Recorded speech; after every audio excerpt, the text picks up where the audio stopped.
Hello students, welcome to my channel. तो आज हम करेंगे चैप्टर नंबर 4 डिटर्मिनेंट्स की एक्सरसाइज 4.3 का क्वेश्चन नंबर 4। हमें दिया है using cofactors of elements of third column evaluate this determinant. तो देखिए बेटा, आपको इसे इवेल्युएट करना है, यानी कि इसका डिटर्मिनेंट निकालना है, ठीक है।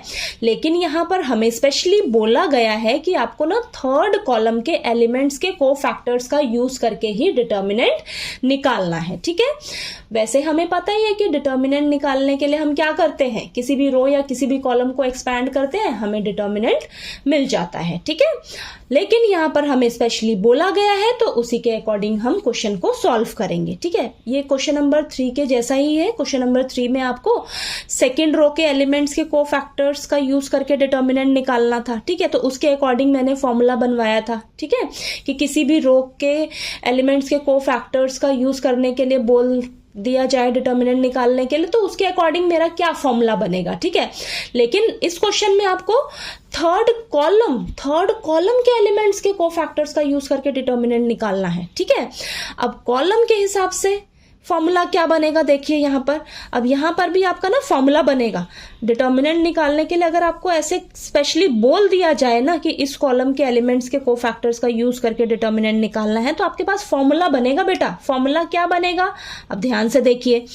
थर्ड कॉलम को आपने ध्यान में रखना है। हमें यहां पर स्पेशली क्या बोला है, थर्ड कॉलम। तो थर्ड कॉलम को देखिए, थर्ड कॉलम को हमने देखा, तो अब थर्ड कॉलम के एलिमेंट्स देखिए। आपने क्या करना है, थर्ड कॉलम के एलिमेंट्स को थर्ड कॉलम के कोफैक्टर से मल्टीप्लाई करना है और बीच में प्लस का साइन लगा देना है, ठीक है। तो देखिए थर्ड कॉलम में ये 3 एलिमेंट्स हैं आपके, ये वाले हैं, ठीक है। अब ये वाला एलिमेंट किस प्लेस पर है, इसका नाम क्या होगा, A13। तो A13 इसके कोफैक्टर से मल्टीप्लाई कर दो, तो कैपिटल A13, बीच में प्लस का साइन। अब ये नेक्स्ट एलिमेंट रहेगा आपका थर्ड कॉलम में, इसका नाम क्या होगा, A23, ठीक है। A23 इसके कोफैक्टर से मल्टीप्लाई कर दो, A23, कैपिटल का A23, बीच में प्लस का साइन। नेक्स्ट देखिए थर्ड कॉलम में ये एलिमेंट है ना आपका, तो इसका नाम क्या रहेगा, A33, इसके कोफैक्टर से मल्टीप्लाई कर दीजिए, कैपिटल A33।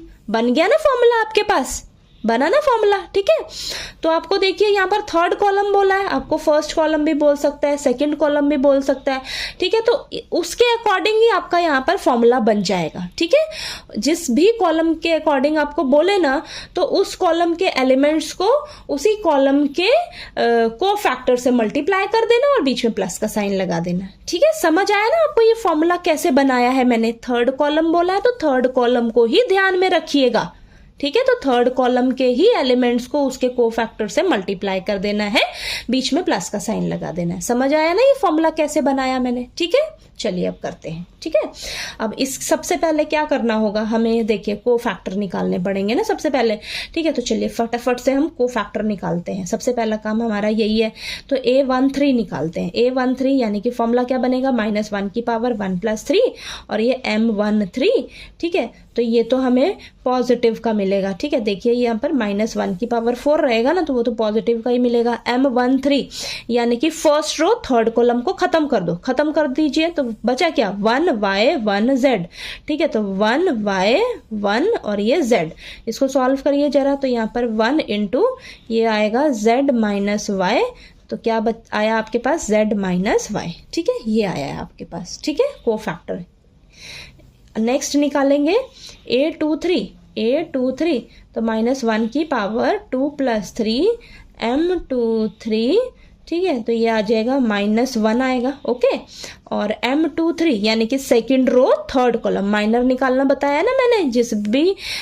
जिस भी एलिमेंट का आपको माइनर निकालना है, जहां वो रहता है, जिस भी रो कॉलम में रहता है उसको खत्म कर दो, बाकी जो बचा है उसको सॉल्व करके माइनर निकालो। तो सेकंड रो थर्ड कॉलम को डिलीट कर देंगे, 1x 1z बचा, 1x 1z, इसको सॉल्व करिए जरा। -1 बाहर रहेगा और ये z -x, तो -1 जब अंदर जाएगा, -1 जब अंदर जाएगा तो ये माइनस का z + x रहेगा, ठीक है। ये आया, ओके, समझ आया, ठीक है। इसको आप ऐसे लिख लीजिए ना, x - z, ठीक है, ओके। ठीक, चलिए नेक्स्ट करते हैं। A33 निकालते हैं तो -1 की पावर 3 + 3 और ये M33 यहाँ पर ये 1 रहेगा और M33 यानी कि थर्ड रो थर्ड कॉलम को ख़त्म कर दो, बचा क्या 1x 1y 1x 1y। इसको सॉल्व करिए, y - x आया आपके पास। ठीक है, ये आया तो कोफैक्टर्स निकल गई है हमारे पास तीनों, ये चाहिए थे और ये तो हमें पता ही है। ठीक है, अब चलिए इस फॉर्मूले में फटाफट से पुट करते हैं। तो मैं दोबारा से फॉर्मूला लिख देती हूँ ताकि हमें इनका वैल्यूज़ रखने में कोई गड़बड़ ना हो हमसे। ठीक है, तो ये मैंने दोबारा से लिख दिया। ठीक, अब चलिए फटाफट से लिखते हैं। आपका A13 पे कौन सा एलिमेंट है, YZ। ठीक है, और A13 आपका क्या निकला है कोफैक्टर, Z - Y। ठीक है, नेक्स्ट प्लस ये है आपका ZX और A23 कितना निकला है आपका X - Z।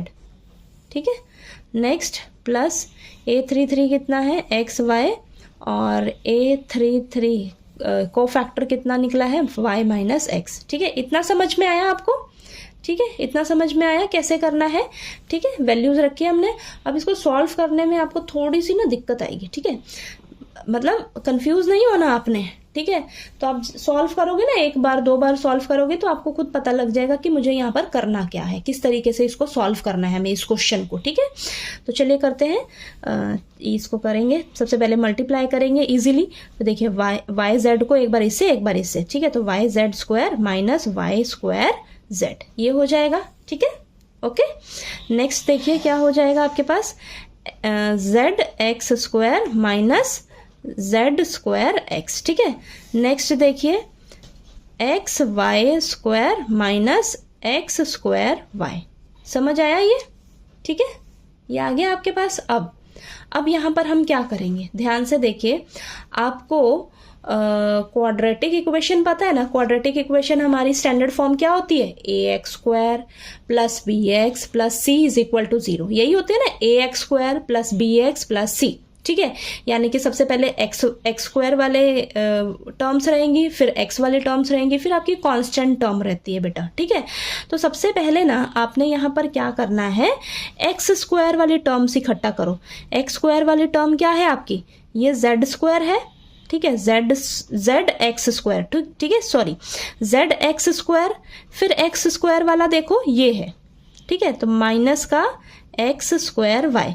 तो मैंने x² वाली इकट्ठी करी है, तो देखिए ZX², फिर ये x² जिसमें है वो आपने सबसे पहले लिखना है, तो ZX² - X²Y ये हो गया हमारा।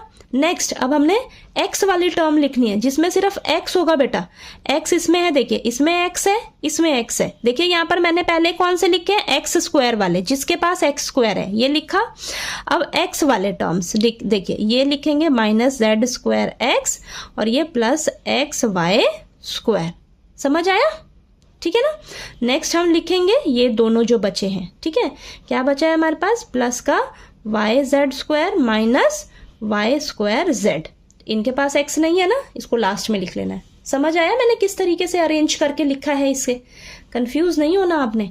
ओके, तो चलिए इसको करते हैं। तो यहाँ से देखिए कॉमन ले सकते हैं हम, क्या लेंगे, x² कॉमन ले लेंगे, तो Z - Y और ये x² कॉमन, और यहाँ से हमारे पास कॉमन क्या आएगा, मैं Y² को पहले लिख लेती हूँ क्योंकि ये पॉजिटिव का है ना, तो यहाँ पर आ जाएगा आपके पास Y² और ये माइनस का Z² पीछे लिख लिया मैंने, बाद में लिख लिया, Y² को आगे और माइनस का Z² और ये x मैंने कॉमन ले रही हूँ यहाँ से, x दोनों के पास है, x कॉमन ले लिया। और यहाँ से मैं क्या कॉमन ले सकती हूँ, देखिए यहाँ से मैं कॉमन ले सकती हूँ y और z, दोनों के पास है ना, तो y z कॉमन लिया जब मैंने, तो यहाँ पर मेरे पास बचा z - y बचा है। समझ आया। ठीक है, देख लीजिएगा एक बार कैसे किया है इसे।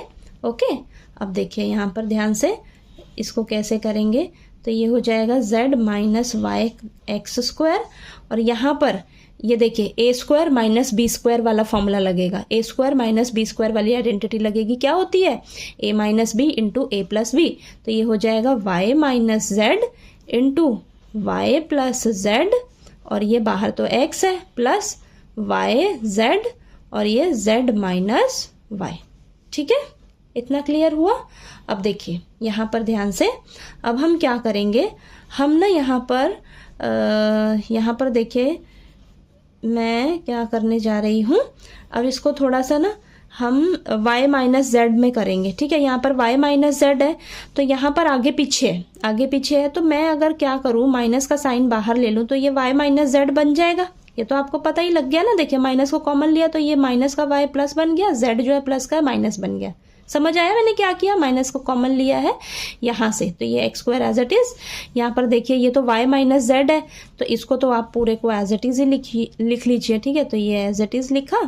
और यहाँ पर भी देखिए z माइनस वाई है, मुझे y माइनस जेड करना है बेटा। ठीक है, y माइनस जेड करना है तो माइनस कॉमन बाहर लूंगी तो ये प्लस का जो है माइनस बन जाएगा। ठीक है, तो ये आ जाएगा अंदर y माइनस जेड। समझ आया, देखिए मैंने क्या किया, अरेंज किया इसको। ठीक है, माइनस यहाँ से कॉमन लेंगे हम जब बाहर, तो ये माइनस कॉमन लिया तो वो प्लस माइनस माइनस बन जाएगा, और यहाँ पर देखिए माइनस कॉमन लेंगे तो ये प्लस का y और ये माइनस का z हो जाएगा। ठीक है, समझ आया ना ये मैंने क्या किया है।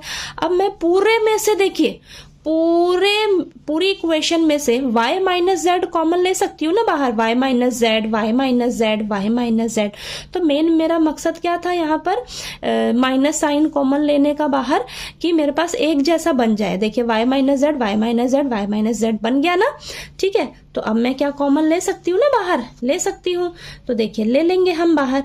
ठीक है, कॉमन क्या ले लेंगे, y माइनस जेड कॉमन ले लिया बाहर, तो अंदर देखिए क्या बचा, यहाँ पर माइनस का एक्स स्क्वायर बचेगा, और ये बचेगा आपके पास प्लस y प्लस जेड, और ये बाहर x, और ये माइनस y जेड।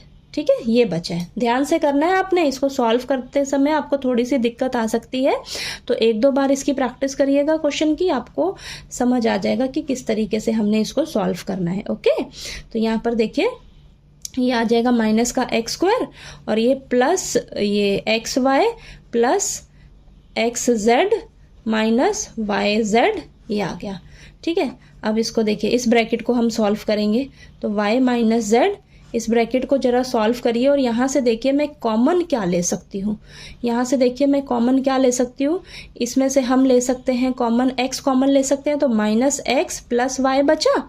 ठीक है, और यहाँ से मैं कॉमन ले सकती हूँ z, तो प्लस z कॉमन लिया जब मैंने, तो ये x माइनस वाई।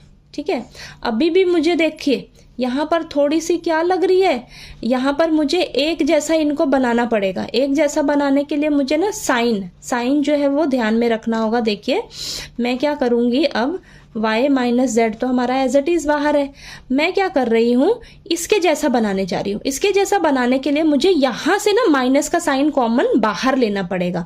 तो माइनस का साइन अगर मैं यहाँ से कॉमन ले लेती हूँ तो ये माइनस एक्स हो गया, माइनस का साइन इनमें से लोगे बाहर तो ये माइनस का एक्स जो है पॉजिटिव का एक्स हो जाएगा, प्लस का वाई जो है वो माइनस का वाई हो जाएगा। समझ आ रहा है ना मैं क्या कर रही हूँ यहाँ पर। ठीक है, तो ये एक्स माइनस वाई तो एज इट इज मैंने एक्स माइनस वाई जैसा ही इस ब्रैकेट को भी बनाने का कोशिश किया है, लेकिन ये सेम नहीं था इसके जैसा, साइन का गड़बड़ हो रहा था। तो मैंने क्या किया, साइन को ही बाहर ले लिया, माइनस साइन को बाहर लिया।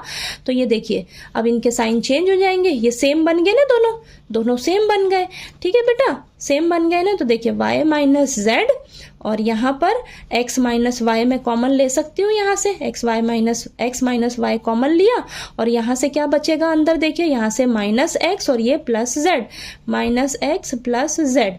ठीक है, ये बचा। चलिए अब इसको थोड़ा सा अरेंज करके लिख देते हैं। तो y माइनस जेड और ये x माइनस वाई और इसको लिखेंगे हम z माइनस एक्स। ठीक है, तो यहाँ पर लिख देते हैं हम x minus y, y minus z और ये z माइनस एक्स। ठीक है, तो यही आपका आंसर है, यही आपका डिटर्मिनेंट है बेटा। ठीक है, थोड़ा सा लेंथी है क्वेश्चन लेकिन इजी है। आपको बस यहाँ पर सॉल्व करने में थोड़ा सा क्वेश्चन को दिक्कत आ सकती है कि यहाँ से मैंने क्या किया है देखिए। ठीक है, तो थोड़ा सा लगेगा आपको, क्वेश्चन की एक दो बार प्रैक्टिस करोगे ना तब आपको समझ आ जाएगा कि किस तरीके से आपको इसे सॉल्व करना है क्वेश्चन को। तो यही आपका लास्ट में ये डिटर्मिनेंट निकल कर आएगा, ये आपका आंसर है। ओके तो देखिए आपको ये क्वेश्चन नंबर 4 जो है वो अच्छे से क्लियर हो गया होगा। कोई डाउट आए क्वेश्चन में तो प्लीज़ आप पूछ लीजिएगा। और आपको अगर वीडियो मेरा अच्छा लगे तो प्लीज़ वीडियो को लाइक कीजिए, शेयर कीजिए और ज़्यादा से ज़्यादा सब्सक्राइब कीजिएगा चैनल को। Thank you so much.